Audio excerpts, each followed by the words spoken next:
میں نے امام رضا کی روایت پڑھی نا کہ مولا کیا فرماتے ہیں؟ فرماتے ہیں اگر امام سمجھ کے نہیں تو دوست سمجھ کے مجھ سے باتیں کر، اگر دوست سمجھ کے نہیں تو بھائی سمجھ کے ہم سے باتیں کر، اگر بھائی سمجھ کے نہیں تو باپ سمجھ کے ہم سے باتیں کر۔ مولا یہ کہنا کیا چاہتے ہیں؟ مولا بتانا چاہتے ہیں ہم بیوی سے زیادہ تم سے قریب ہیں، ہم باپ سے زیادہ تم سے قریب ہیں، ہم تمہاری اولاد سے زیادہ تم سے قریب ہیں، اسی لیے کہا کہ ہمیں یاد کرو، ہم تمہیں یاد کریں گے۔ کہ کل وہ واقعہ بتایا کہ قبر میں امام حسین 3 راتیں اس خاتون کی قبر میں کیوں جاتے ہیں؟ کیونکہ انہوں نے امام کو یاد کیا۔ خدا بھی یہی کہتا، اے میرے بندے مجھے یاد کر، اذکرونی اذکرکم، اگر تو مجھے یاد کرے گا میں تمہارا رب بھی تمہیں یاد کروں گا۔ اے خدا تو کہاں کہاں یاد کرے گا؟ فرمایا اگر تم نے زندگی کے ہر پہلو میں مجھے یاد کیا، میں مرنے کے بعد ہر پہلو میں تمہیں یاد کروں گا۔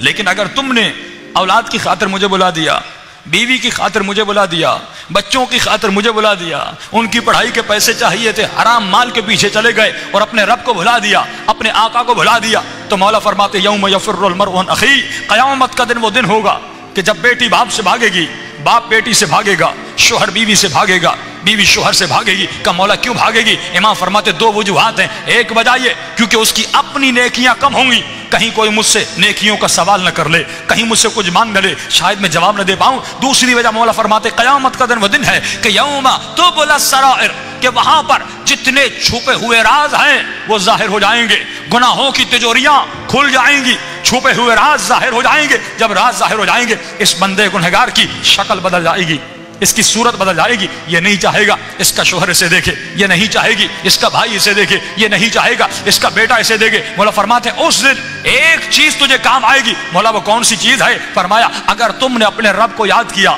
اگر تم نے اپنے امام حسین کو یاد کیا، اگر تم نے مولا علی کو یاد کیا، دنیا میں کثرت سے ان کو یاد کرو، آخرت میں کثرت سے وہ تمہیں یاد کریں گے۔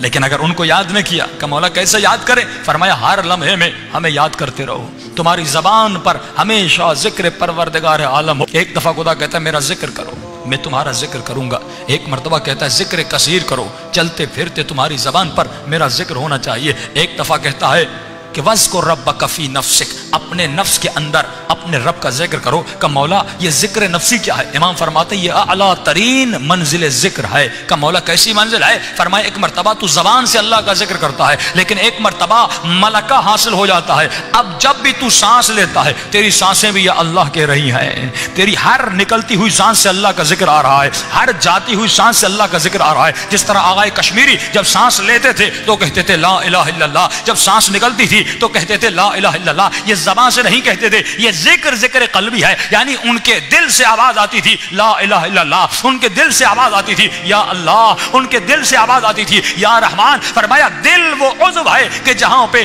1 سیکنڈ میں تمہارا خون کہاں سے کہاں پہنچتا ہے۔ اب جب دل نے ذکر خدا کیا گویا تمہارے خون کے قطرے قطرے نے اللہ کا ذکر کیا، گویا تمہارا پورا وجود عبادت پروردگار عالم میں ہے۔